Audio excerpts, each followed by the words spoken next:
तो स्वागत है आपका एक नए वीडियो में।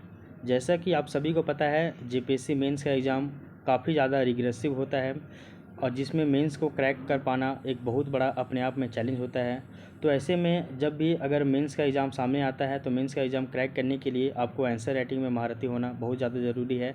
और आंसर राइटिंग एक ऐसा कला होता है जिसको हम लोग डेली सीखते हैं, क्योंकि डेली हम लोग इसमें कुछ ना कुछ इम्प्रूव करते हैं, अपने कंटेंट को बढ़ाते हैं, साथ ही साथ उसमें कुछ ना कुछ वैल्यू एडिशन करते हैं। तो ये सब डे बाय डे वाला प्रोसेस है। आप चाहिएगा कि एक दिन में हम पूरा आंसर राइटिंग में महारती हासिल कर ले, तो ऐसा किसी के लिए भी पॉसिबल नहीं है। तो इसी कड़ी को ध्यान में रखते हुए हम लोग आज से आंसर राइटिंग का जो है वो सीरीज़ स्टार्ट करेंगे, जो कि पूरी तरीके से डेडिकेटेड रहेगा आपका जेपीएससी मेंस एग्ज़ाम के लिए। ठीक है। और ये जो सीरीज़ है इसमें हम लोग लगभग 1000 प्लस एमसीक्यू मतलब sorry 1000 plus full length question discuss करेंगे। और ये जो सीरीज़ है ये हम लोग डेली एक एक दिन में मतलब कि एक एक दो क्वेश्चन को हम लोग कवर करेंगे। तो हर एक वीडियो में एक क्वेश्चन रहेगा, जिसके माध्यम से हम लोग एक क्वेश्चन का जो पूरा आंसर है उसको हम लोग डील करेंगे। और उसमें और भी कुछ बेहतर हो सकता है तो उसमें और भी हम लोग कुछ ऐड करने का प्रयास करेंगे। तो ये जो क्वेश्चन का जो सीरीज़ है 1000 फुल लेंथ क्वेश्चन का सीरीज़, इसमें देखिएगा कि आपका प्रीवियस ईयर में जितने क्वेश्चन हुए हैं उसको भी शामिल किया गया है। इसके अलावा सिलेबस में जो जो भी टॉपिक दिए हुए हैं उन टॉपिक से भी एक्सपेक्टेड जो है क्वेश्चन बनाया गया है। इसमें अभी तक देखिएगा जो आपका 6 जेपीएससी में एग्जाम हुआ है, 7 to 10th जेपीएससी का एग्जाम हुआ है, 11 to 13 जेपीएससी का एग्जाम हुआ है, या फिर जेपीएससी बैकलॉग का एग्जाम हुआ है, तो उन सभी के क्वेश्चन को यहाँ पे इसमें शामिल किया गया है। इसके अलावा टॉपिक के और भी जितना सारा जो है एक्सपेक्टेड क्वेश्चन हो सकते हैं उन सभी को भी इसमें शामिल किया जाएगा। और साथ ही साथ इसमें हम लोग जो है वो और भी ऐड करते हुए जाएंगे आगे धीरे धीरे। तो आज हम जो है वो आपका 6 जेपीएससी जो आपका इकोनॉमिक्स का जो प्रीवियस ईयर क्वेश्चन पेपर है उसको हम लोग डिस्कस करेंगे। ठीक है।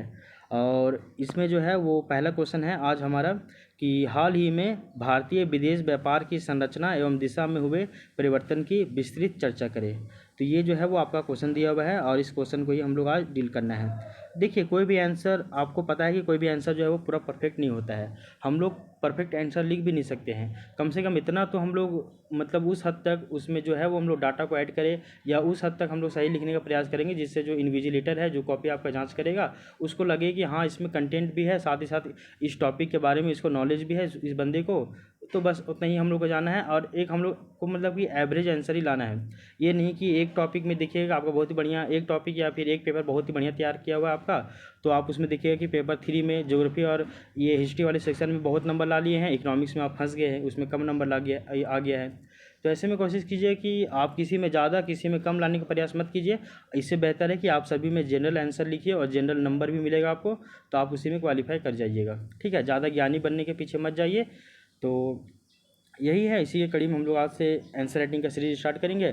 और ये आंसर जो अभी हम आपको बताएंगे ये नहीं है कि यही पूरा परफेक्ट आंसर है, इसमें और भी कुछ इंप्रूव हो सकता है। तो इसको भी हम लोग धीरे धीरे अभी सीख ही रहे हैं और अभी हम लोग भी लर्निंग फेज में ही है, तो इसको हम लोग सीखेंगे साथ में। तो आइए हम लोग अब क्वेश्चन डील करते हैं, क्वेश्चन का जो डिमांड है क्या है क्या नहीं उसको हम लोग समझते हैं।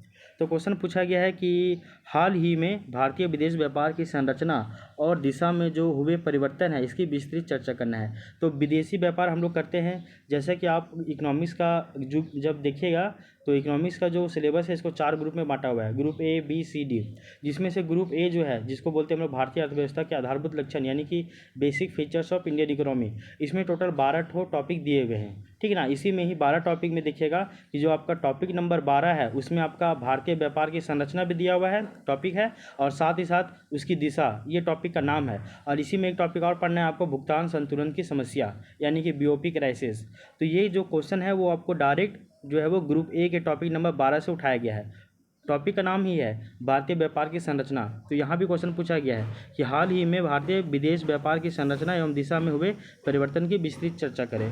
तो ये क्वेश्चन जो है वो डायरेक्ट टॉपिक से उठाया गया है और इसी क्वेश्चन को हम लोग डील करेंगे। और एक बेहतर तो आंसर नहीं बोल सकते हैं, पूरा परफेक्ट आंसर तो कोई नहीं होता है, बट क्वेश्चन को हम लोग थोड़ा सा सोचेंगे कि वो जो है क्वेश्चन आपका इंप्रेसिव हो, ताकि इन्विजिलेटर को लगे कि हाँ इसमें कंटेंट काफ़ी ज़्यादा है, ज़्यादा नहीं मतलब कि उससे जुड़ा हुआ है। तो इसी को ध्यान में रखते हुए तो इसका आंसर कुछ इस प्रकार हम लोग लिखे हैं। सबसे पहले तो आपको प्रस्तावना है, ठीक है, वो आपको हेडिंग मतलब इंट्रोडक्शन बॉडी कंक्लूजन के माध्यम से ही आपको आंसर लिखना है। तो सबसे पहले हम लोग इंट्रोडक्शन प्रस्तावना की बात करेंगे। तो आपको यहाँ पे सबसे पहले बताना होगा कि भारतीय व्यापार की संरचना में क्या परिवर्तन हो रहा है, और ये जो भारतीय व्यापार क्या होता है क्या नहीं होता है मतलब विदेशी व्यापार, इसके बारे में आपको बताना होगा। तो यहाँ पे इंट्रोडक्शन में लिखे हैं कि आपका,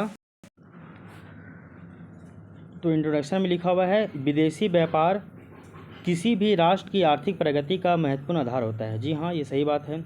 जो आपका विदेशी व्यापार जो होता है, हम लोग जो फॉरेन से हम लोग जो भी ट्रेड करते हैं, वो किसी भी राष्ट्र का, किसी भी देश की जो आर्थिक प्रगति है, यानी कि इकोनॉमिक जो भी डेवलपमेंट है, उसका एक महत्वपूर्ण आधार होता है, एक बेस तैयार करता है। इसके माध्यम से वस्तुओं और सेवाओं का अंतर्राष्ट्रीय स्तर पर आदान और प्रदान किया जाता है।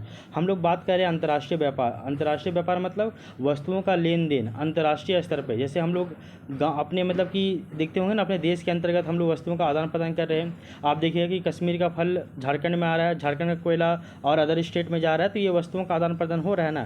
तो इसी वस्तुओं का आदान प्रदान का ही हम लोग को जो है वो इंटरनेशनल मार्केट में जो हम लोग वस्तुओं का आदान प्रदान कर रहे हैं, वही आपका विदेशी व्यापार है। तो यही बोला जा रहा है कि इसके माध्यम से वस्तुओं और सेवाओं का अंतर्राष्ट्रीय स्तर पर आदान और प्रदान किया जाता है, लेन और देन किया जाता है। ठीक है, आगे देखिए, विकासशील देशों के लिए विदेशी व्यापार केवल विदेशी मुद्रा अर्जन का साधन नहीं है, बल्कि औद्योगिकीकरण, तकनीकी विकास, रोजगार सृजन, निवेश वृद्धि तथा वैश्विक प्रतिस्पर्धा को बढ़ाने का भी माध्यम है। जी हाँ, बिल्कुल सही बात है। देखिए, आप जब इकोनॉमिक्स में पढ़ते होंगे तो वहाँ पे देखते होंगे एक आयात आधारित अर्थव्यवस्था, एक देखते होंगे निर्यात आधारित अर्थव्यवस्था। यानी कि ऐसी अर्थव्यवस्था जो अपने देश से ज़्यादा निर्यात करते हैं, उनको हम लोग बोलते हैं निर्यात आधारित अर्थव्यवस्था, और उन्हीं को हम लोग बोलते हैं डेवलप कंट्री, विकास मतलब विकसित देश।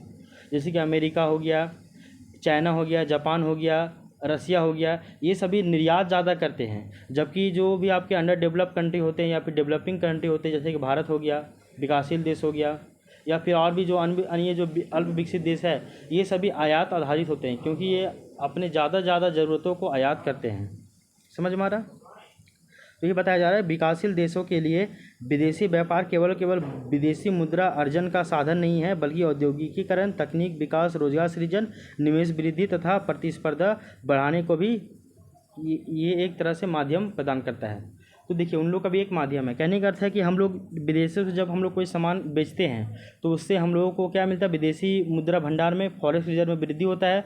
क्योंकि हम लोग जो भी बाजार में मतलब इंटरनेशनल मार्केट में जो भी लेन देन करते हैं वो सभी डॉलर में करते हैं। अगर हम किसी देश को सामान अपना बेच रहे हैं तो बदले में वो हमको डॉलर देगा, तो डॉलर देगा तो हमारे देश में डॉलर का क्या होगा, वृद्धि होगा, यानी कि फॉरेक्स रिजर्व में वृद्धि होगा डॉलर की मात्रा में। ठीक है, और वहीं अगर हम लोग किसी देश से आयात करते हैं तो बदले में हमको भी डॉलर देना पड़ेगा, यानी कि हम लोग का फॉरेक्स रिजर्व में क्या होगा, कमी होगा।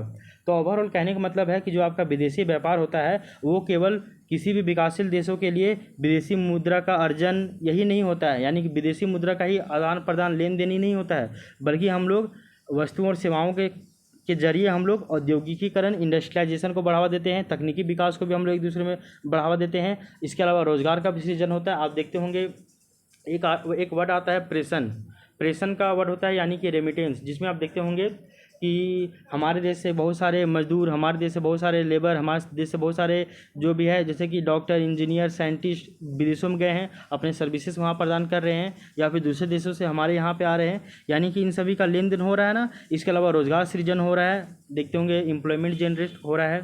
इसके अलावा निवेश में वृद्धि, देखते होंगे कि आप बहुत सारे विदेशी कंपनियां हमारे देश में निवेश कर रही है, हमारे देश की बहुत सारी कंपनियां विदेशों में निवेश कर रही है, ये हो रहा है। साथ ही साथ वैश्विक प्रतिस्पर्धा, जो इंटरनेशनल लेवल पे जो आपका कंपटीशन है वो भी आपका बढ़ता है इससे। ठीक है, तो ये आपका प्रस्तावना में यहाँ तक की बातें लिखी गई हैं। इसमें थोड़ा सा और भी ऐड किया गया है कि वर्तमान समय में वैश्वीकरण, डिजिटलीकरण, सेवा क्षेत्र का विकास, मुक्त व्यापार समझौते, चीन अमेरिका व्यापार तनाव, रूस यूक्रेन युद्ध तथा आत्मनिर्भर भारत अभियान जैसे कारकों ने भारतीय विदेश व्यापार को नई दिशा प्रदान की है। बिल्कुल सही बात है। 1991 के पहले जो है हम लोग जो है वो इंटरनेशनल मार्केट में से ज़्यादा जो है व्यापार वगैरह नहीं करते थे, लेकिन हम लोग 1991 में नई आर्थिक नीति को अपनाएं, इकोनॉमिक पॉलिसी को अपनाएं, जिसके माध्यम से देखिएगा कि हम लोग LPG यानी कि लिबरलाइजेशन, प्राइवेटाइजेशन, ग्लोबलाइजेशन, निजीकरण, वैश्वीकरण, उदारीकरण, इन तीनों की नीति को अपनाएं। और वैश्वीकरण के कारण हम लोग जो है वो विश्व के और भी अन्य देशों के साथ जुड़े, अपना वस्तु और सेवाओं का दोनों देशों के साथ आयात भी किए, निर्यात भी किए। तो ये बहुत ही ज़्यादा क्या हुआ, हमारे लिए फ़ायदेमंद रहा। इसके अलावा बहुत सारी चीज़ों का देखिएगा डिजिटलीकरण किया गया। इसके अलावा सेवा क्षेत्र का विकास किया गया, सर्विस सेक्टर का डेवलप किया गया, मुक्त व्यापार समझौते किए गए, बहुत सारा समझौता किया, जिसमें बोला गया कि चलिए भैया, कहीं कहीं पे देखिए कुछ कुछ चीज़ों के ऊपर बहुत ज़्यादा टैरिफ लगाया जा रहा है, कुछ कुछ चीज़ों में देखिए बहुत कम टैरिफ लगाया जा रहा है। तो ये सभी जो है मुक्त व्यापार समझौते भी किए गए किसी मतलब अन्य के साथ। देखते होंगे व्यापार समझौता को कंट्रोल करने के लिए एक अंतर्राष्ट्रीय संस्था बनाया गया है जिसको हम लोग बोलते हैं WTO, वर्ल्ड ट्रेड ऑर्गेनाइजेशन, विश्व व्यापार संगठन, ये सभी है।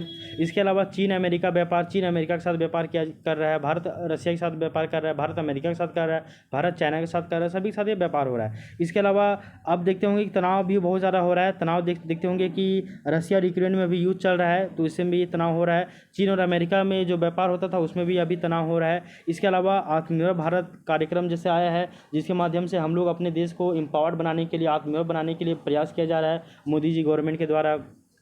इसके अलावा देखते होंगे आप जो MSME सेक्टर है, माइक्रो स्मॉल मीडियम इंटरप्राइजेस, उसको भी बढ़ावा देने का प्रयास किया जा रहा है क्योंकि सबसे ज़्यादा रोजगार वही जनरेट करता है। तो ऐसे में ये सभी जो अभियान किए जा रहे हैं, तो इन सभी अभियानों के कारण ही भारतीय जो विदेश व्यापार जो है वो अब उनको एक नया डायरेक्शन मिला है। पहले व्यापार का एक नया डायरेक्शन अलग था, अब एक नया डायरेक्शन मिला है। कहने मतलब है कि वर्तमान समय में वैश्वीकरण, डिजिटलीकरण, सेवा क्षेत्र का विकास, मुक्त व्यापार समझौते, चीन अमेरिका व्यापार का तनाव, रूस यूक्रेन युद्ध तथा आत्मनिर्भर भारत अभियान जैसे कारकों ने भारतीय विदेश व्यापार को नई दिशा प्रदान की है। तो एकदम ये जैसा जो क्वेश्चन का डिमांड था कि हाल ही में भारतीय विदेश व्यापार की संरचना एवं दिशा में हुए परिवर्तन की विस्तृत जो है चर्चा करना है। यानी कि अब जो हम लोग का जो इंटरनेशनल ट्रेड जो हो रहा है उसमें अब नया चेंजिंग हुआ है कुछ, तो उसी के संदर्भ में हम लोग इंट्रोडक्शन दिए, जिसमें हम लोग इंट्रोडक्शन में बताए, अब पूरा उसी के अनुसार ही इंट्रोडक्शन देने का प्रयास किया हम लोग।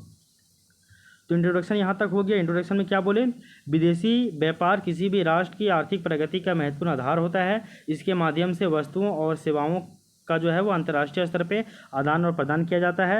विकासशील देशों के लिए विदेशी व्यापार केवल विदेशी मुद्रा अर्जन का साधन नहीं है, बल्कि औद्योगिकीकरण, तकनीकी विकास, रोजगार सृजन, निवेश में वृद्धि तथा वैश्विक प्रतिस्पर्धा को बढ़ाने का भी माध्यम है।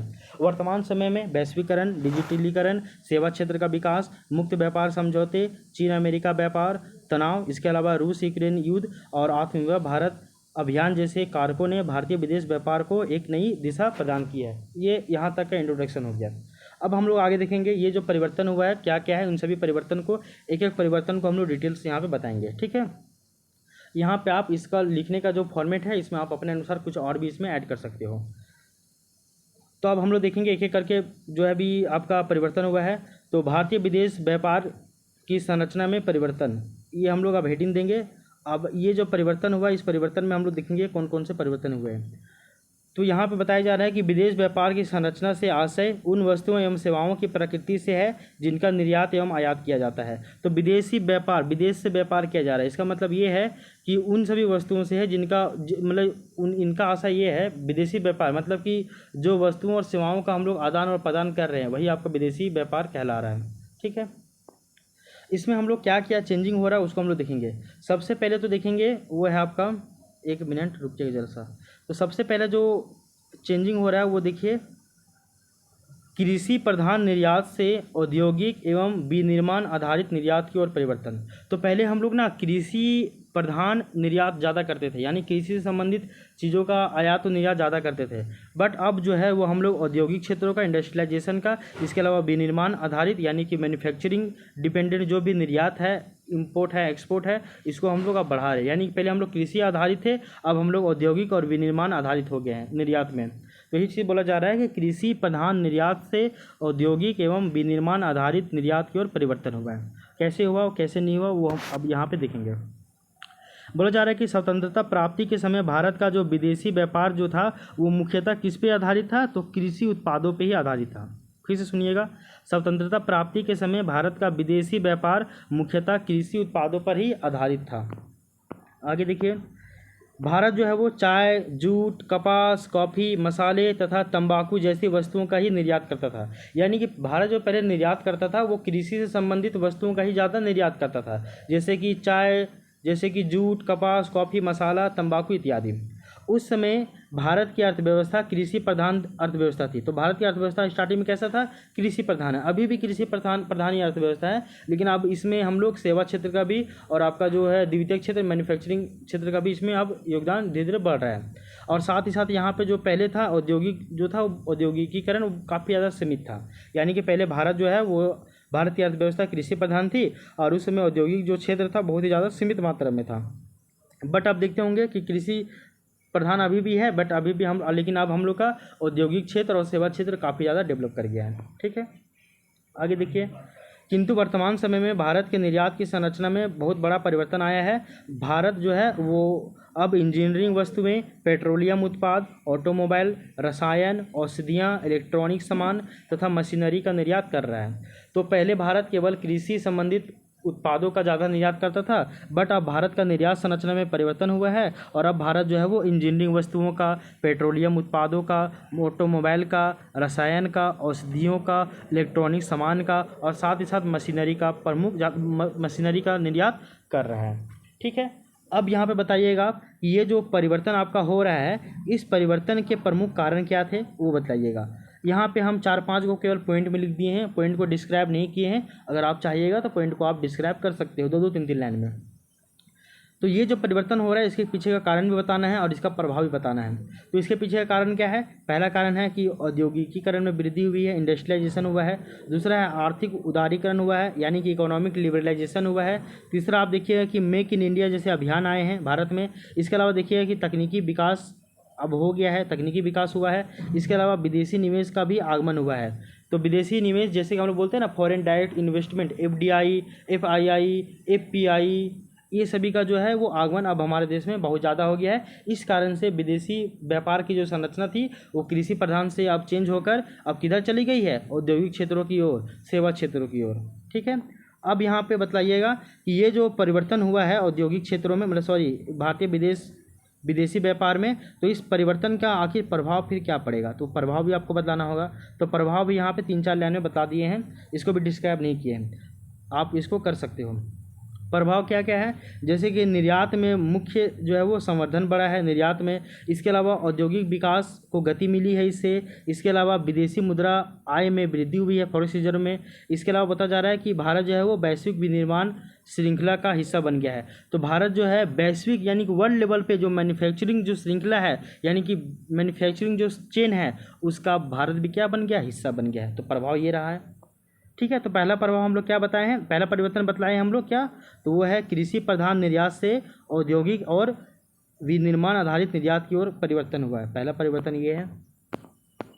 अब देखिए दूसरा परिवर्तन, तो दूसरा परिवर्तन हो जाएगा आपका सेवा क्षेत्रों का बढ़ता महत्व। तो ये आपका दूसरा परिवर्तन है, सेवा क्षेत्र का महत्व बढ़ रहा है। तो सेवा क्षेत्र का अब ज़्यादा जो है वो इंटरनेशनल लेवल पर व्यापार हो रहा है, इसका ट्रेड हो रहा है। तो इसमें बोला जा रहा है कि हाल ही के वर्षों में सेवा क्षेत्र भारतीय विदेश व्यापार का सबसे महत्वपूर्ण भाग बन गया है। तो भारतीय विदेश व्यापार जो हो रहा है, भारतीय विदेश व्यापार जो हो रहा है, इसमें सबसे महत्वपूर्ण भाग जो है वो अब सेवा क्षेत्र का हो गया है। पहले कृषि का था, अब सेवा क्षेत्र का हो गया है। भारतीय सूचना प्रौद्योगिकी यानी कि मतलब कि इंडियन इंफॉर्मेशन टेक्नोलॉजी तथा डिजिटल सेवाओं का प्रमुख निर्यातक देश बन गया है। तो भारत जो है वो सूचना प्रौद्योगिकी का यानी कि IT सेक्टर में और साथ ही साथ डिजिटल सर्विसेज में अब निर्यातक देशों में शामिल हो गया है भारत भी। बहुत अच्छी बात है ये। इसके अलावा बोला जा रहा है कि भारत जो है वो सॉफ्टवेयर सेवाओं का BPO, जिसको हम लोग बोलते हैं बिजनेस प्रोसेस आउटसोर्सिंग, तो भारत जो है वो सॉफ्टवेयर सर्विसेज का, BPO का, बैंकिंग सर्विसेज का, शिक्षा का, स्वास्थ्य का और पर्यटन सेवाएं यानी कि सर्विसेज, जिसमें आपका क्या क्या बोला जा रहा है फिर समझिए। भारत जो है वो सॉफ्टवेयर सर्विसेज, BPO यानी कि बिजनेस प्रोसेस आउटसोर्सिंग, इसके अलावा बैंकिंग सर्विसेज, इसके अलावा आपका देखिएगा एजुकेशन सर्विसेज में, इसके अलावा आपका देखिएगा टूरिज्म सर्विसेज में या फिर हेल्थ सर्विसेज में विदेशों को बहुत ज़्यादा अब सर्विसेज जो है वो प्रदान कर रहा है। विशेषकर भारतीय IT कंपनियों ने अमेरिका और यूरोप में अपनी मजबूत उपस्थिति स्थापित की है। भारत की बहुत सारे IT कंपनी जो है वो आपका विदेशों में जाके बस गई है। इसमें से आप देखिएगा कि यूरोप के बहुत सारे जगहों में और अमेरिका में बहुत सारे देखिएगा कि जो है IT कंपनी है वहाँ पे अपना जो है वो लोहा मनवा चुका है अभी तक। अब ये दायरा बढ़ गया है। आगे देखिए अब बताया जाए, अब यहाँ बता दिया कि सेवा क्षेत्रों का महत्व काफ़ी ज़्यादा बढ़ गया है। तो अब आपको बतलाना भी होगा कि सेवा क्षेत्र का जो महत्व बढ़ गया है इसके पीछे का रीज़न क्या है। तो इसके पीछे का रीज़न है, पहला रीज़न उच्च तकनीकी मतलब उच्च शिक्षित मानव संसाधन। अब मानव संसाधन जो भी है, ह्यूमन जो रिसोर्सेज है वो आपका वेल ट्रेंड हो जा रहे हैं, वेल एजुकेटेड हो जा रहे हैं, वेल स्किल हो जा रहे हैं।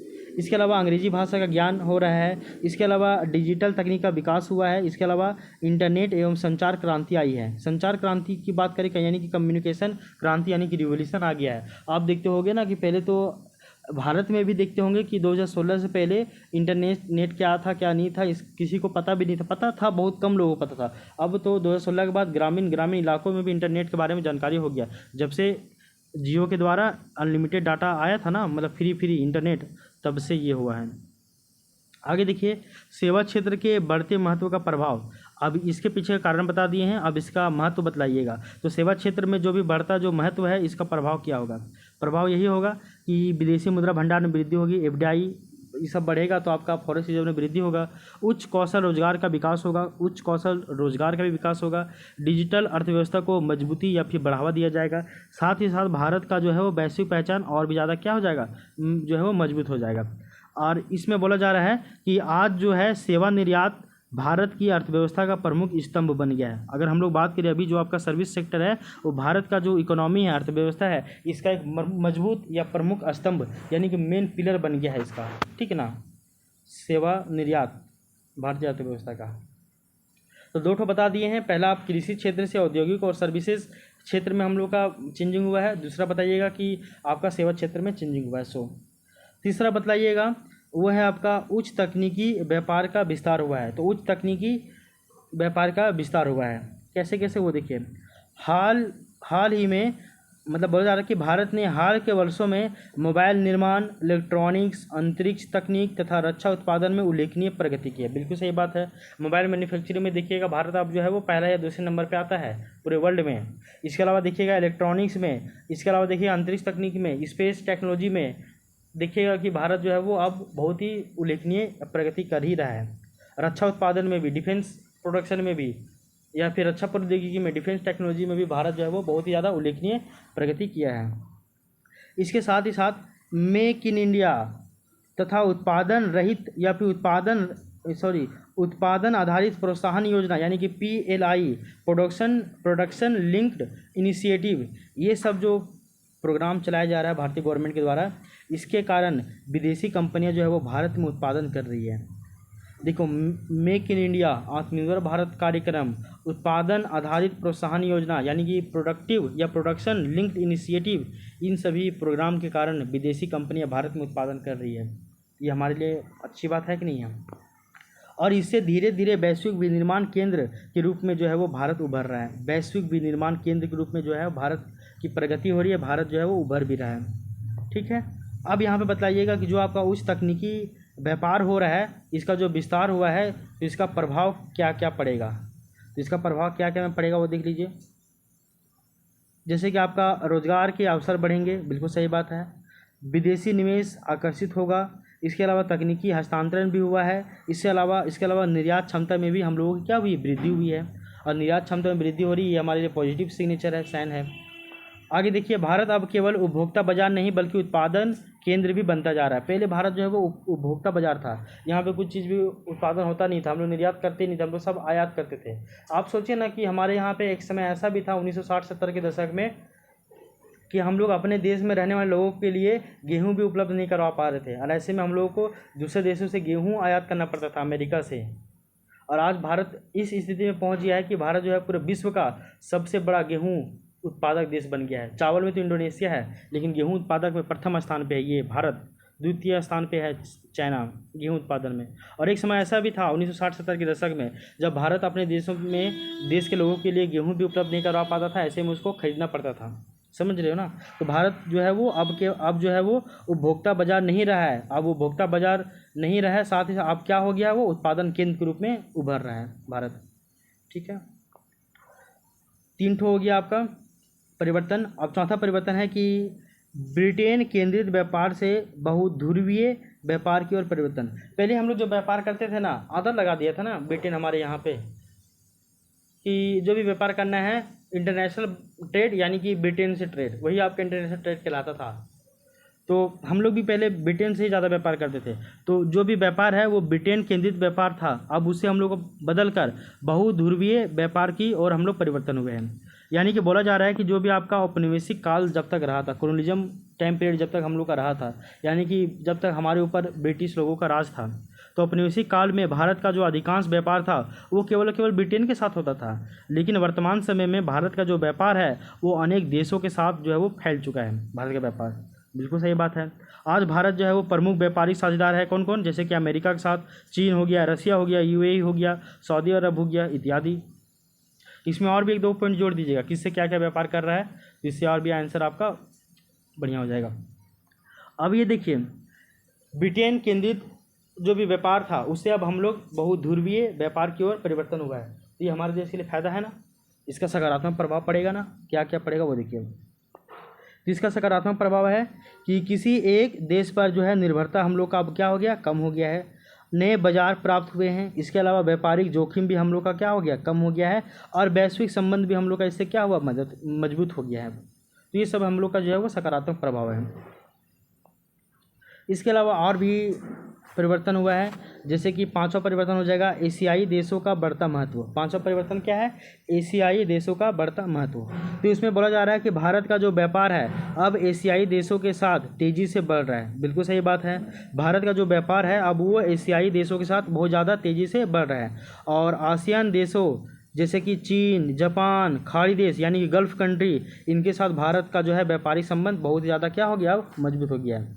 बिल्कुल सही बात है कि एशियाई देशों के साथ भी अब भारत का जो है व्यापार काफ़ी ज़्यादा तेज़ी से बढ़ रहा है। और आसियान देशों में चीन, जापान, खाड़ी देश यानी कि जो भी गल्फ कंट्री है इनके साथ भारत का जो है व्यापारिक संबंध अब क्या हो गया, बहुत ही ज़्यादा मजबूत हो गया है। बिल्कुल सही बात है। इसके पीछे कारण क्या था, तो इसके पीछे कारण है भौगोलिक निकटता। जी हाँ, सही बात है। इसके अलावा क्षेत्रीय सहयोग ये भी होगा, इसके पीछे का ये भी कारण है।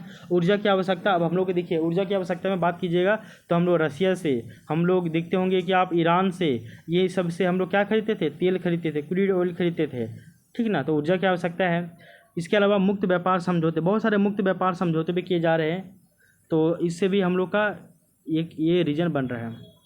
आगे देखिए, इसमें बोला जा रहा है कि खाड़ी देश यानी कि जो भी गल्फ कंट्री है वो भारत के लिए तेल के प्रमुख स्रोत है। अभी बताए हैं जैसे कि ईरान आपका भारत के लिए तेल का एक प्रमुख स्रोत है, जबकि भारत वहाँ पे श्रम और सेवाओं का निर्यात करता है। सही बात है, भारत से देखते होंगे बहुत सारे सर्विसेज के फील्ड में और बहुत सारे लेबर देखते होंगे सऊदी अरब में, गल्फ कंट्री में, ईरान में, इस सब में जाते हैं काम धाम करने के लिए। तो भारत क्या निर्यात कर रहा है, श्रम निर्यात कर रहा है और आपका जो है वो सर्विसेज निर्यात कर रहा है।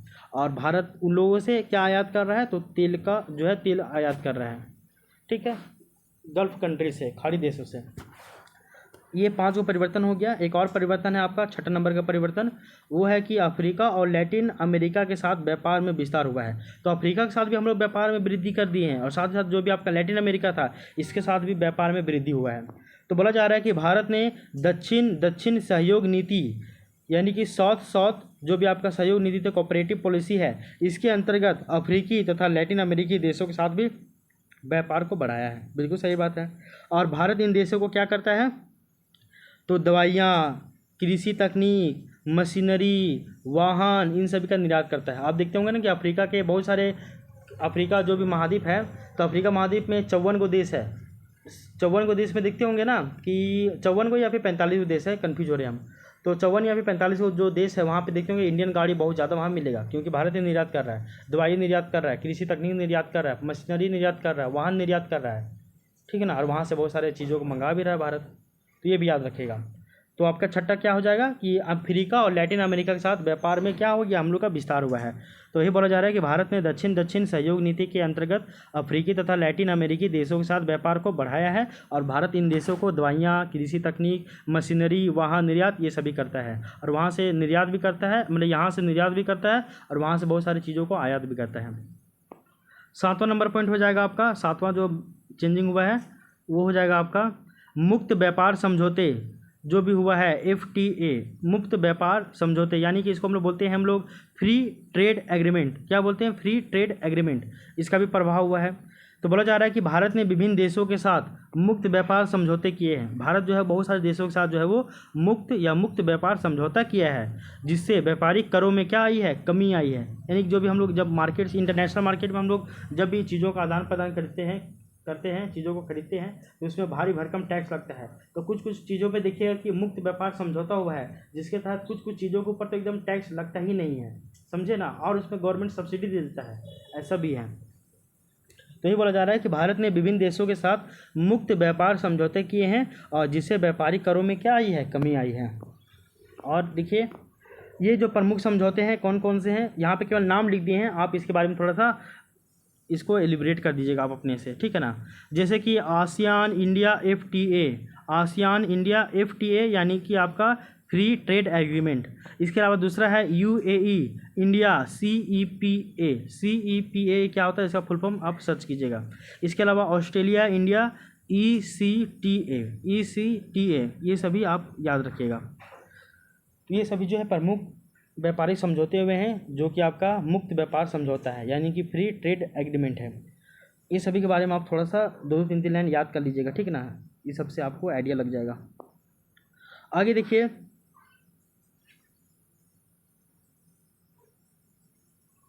ये जो आपका भारतीय विदेश व्यापार जो हो रहा है, इसके कुछ कुछ आर्थिक आयाम भी हैं। उन आर्थिक आयामों को भी हम लोग देख लेते हैं। तो इसका आर्थिक आयाम क्या है, कुछ कुछ व्यापारिक घाटा, इसके अलावा है रोजगार सृजन, ये सब भी हो रहा है।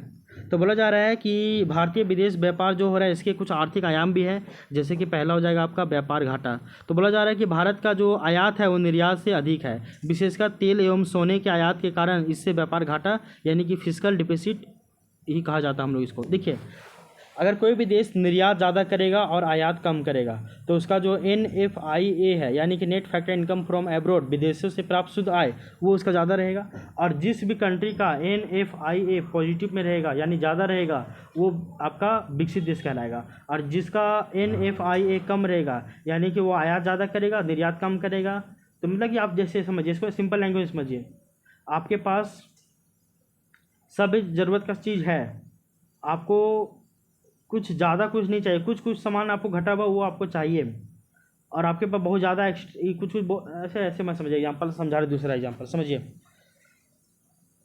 आपके देश में जो है वो खाने पीने का सामान सारा है, विनिर्माण क्षेत्र में भी सारा सामान आपके पास है, सर्विस का कुछ उसका कमी है, वो आप दूसरे देशों से मंगा लेते हो।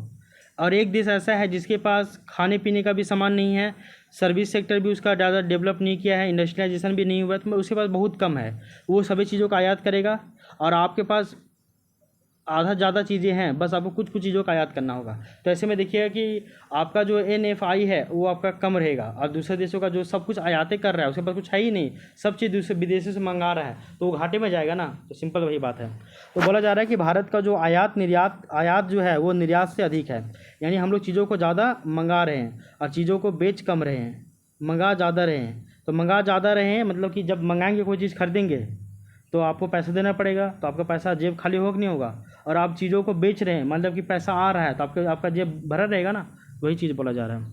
तो भारत का जो आयात है वो निर्यात से अधिक है, विशेषकर तेल और सोने के आयात के कारण। तो इसे ही हम लोग जो है वो व्यापार घाटा कह रहे हैं। इसका प्रभाव क्या पड़ेगा, तो इसका प्रभाव सिंपल सी बात है, विदेशी मुद्रा पर इसका प्रभाव पड़ेगा, फॉरेक्स रिजर्व पर इसका प्रभाव पड़ेगा।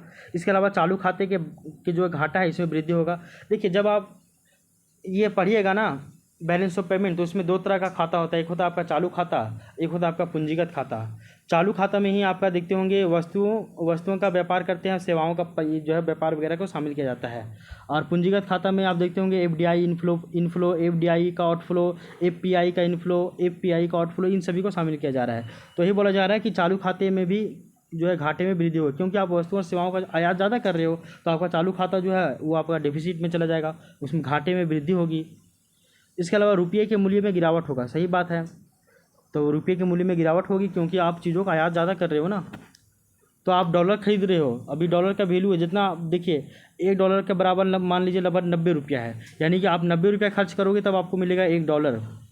मिल रहा है कि नहीं मिल रहा है। तो ऐसे में आप जो है चीज़ों को ज़्यादा आयात करोगे इंटरनेशनल मार्केट से, तो यानी कि आपको डॉलर में पैसा देना पड़ेगा, तो आपका जो है रुपये का मूल्य तो गिर रहा है ना ऐसे में। आगे देखिए, इसलिए भारत जो है वो निर्यात बढ़ाने पर विशेष जोर दिया जा रहा है भारत के द्वारा। तो निर्यात को बढ़ाने पे भारत के द्वारा जो है वो विशेष जोर दिया जा रहा है। इसके पीछे क्या रीज़न है वो आपको पता चल गया है। दूसरा इसका आर्थिक आयाम भी है, रोजगार सृजन। तो बोला जा रहा है कि विदेशी व्यापार ने अनेक क्षेत्रों में रोजगार को बढ़ाया है, बिल्कुल सही बात है। तो विदेशी व्यापार आने के कारण ही अनेक क्षेत्रों में जो है वो रोजगार को बढ़ाया गया है, विशेषकर IT उद्योग में, विशेषकर वस्त्र उद्योग में, या फिर पर्यटन के क्षेत्र में, या फिर ऑटोमोबाइल के क्षेत्र में, या फिर फार्मा उद्योग के क्षेत्र में। तो इन सभी क्षेत्रों में देखिएगा कि रोजगार जो है मतलब कि सृजन यानी कि एम्प्लॉयमेंट का जो जनरेशन है वो काफ़ी ज़्यादा बढ़ रहा है। बिल्कुल सही बात है।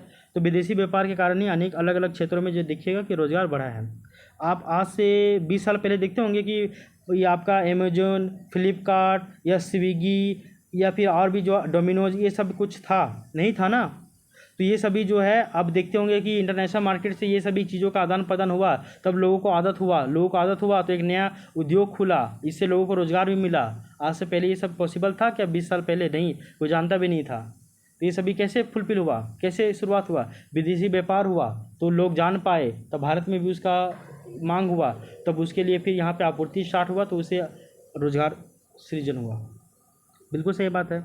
अब हम लोग को थोड़ा सा यहाँ पे भविष्य की कुछ संभावनाएं क्या हो सकती है, तो भविष्य की संभावनाओं के ऊपर हम लोग को थोड़ा सा डिस्कस करना है, और फिर उसके बाद फिर जो है वो हम लोग कंक्लूजन करके इसको चैप्टर मतलब ये जो क्वेश्चन है इसको हम लोग कंप्लीट कर देंगे।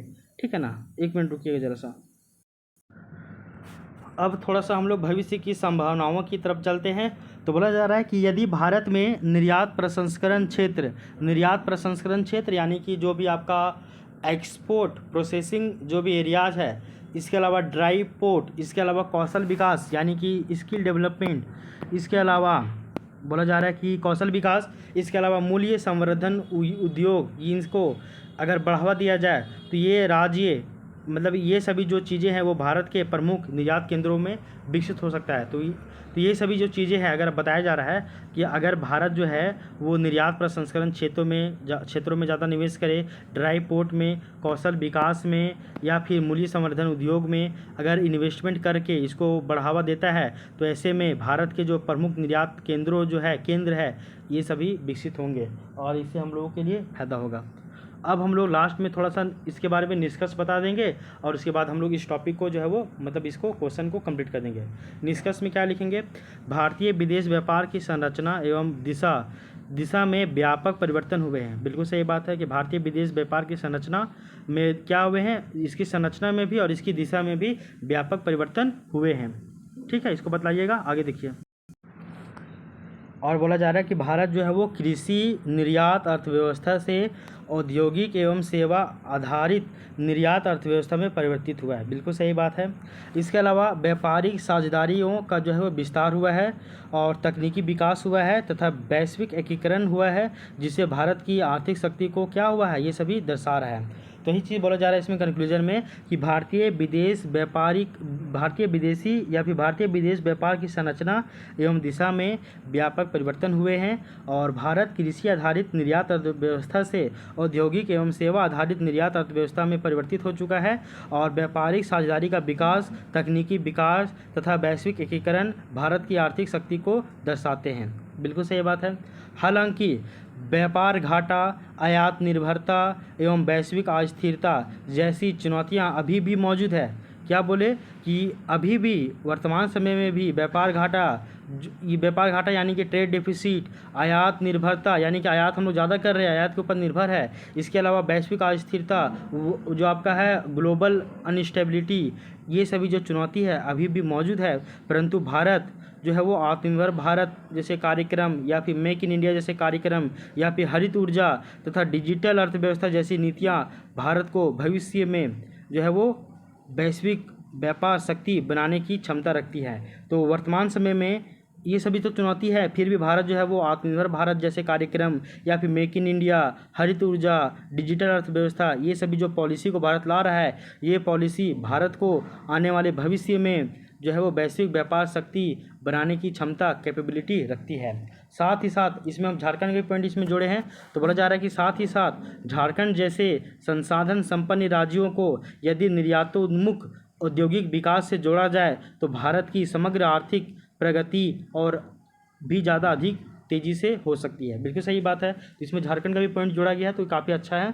तो साथ ही साथ बोला गया है कि झारखंड जैसे संसाधन संपन्न राज्यों को यदि निर्यातोन्मुख औद्योगिक विकास से जोड़ा जाए, यानी कि निर्यात उन्मुख औद्योगिक विकास से अगर हम लोग झारखंड को भी जोड़ दे, तो ऐसे में भारत की जो है वो समग्र आर्थिक प्रगति और भी ज़्यादा तेज़ी से हो सकता है। ठीक है ना। तो अगर झारखंड में भी निवेश किया जाए तो इससे भारत को भी फायदा होगा और भारत का भी वर्ल्ड लेवल पे इसका जो है वो एक तरह से वर्चस्व बढ़ेगा। ठीक है ना, इसको आप समझ गए होंगे। तो ये जो है वो आपका जो पहला क्वेश्चन था वो आपका यहाँ पे कंप्लीट हो गया है। और क्वेश्चन क्या था आपका, तो क्वेश्चन सिंपल बोला गया था कि हाल ही में भारतीय विदेश व्यापार की संरचना एवं दिशा में हुए परिवर्तन की विस्तृत चर्चा करें। और ये आपका प्रीवियस ईयर क्वेश्चन पेपर में जो है वो पूछा गया था, PYQ में पूछा गया था। और ये जो क्वेश्चन है वो आपका 6 GPSC में पूछा गया था, ठीक है ना। तो आई होप ये आपको समझ में आया होगा।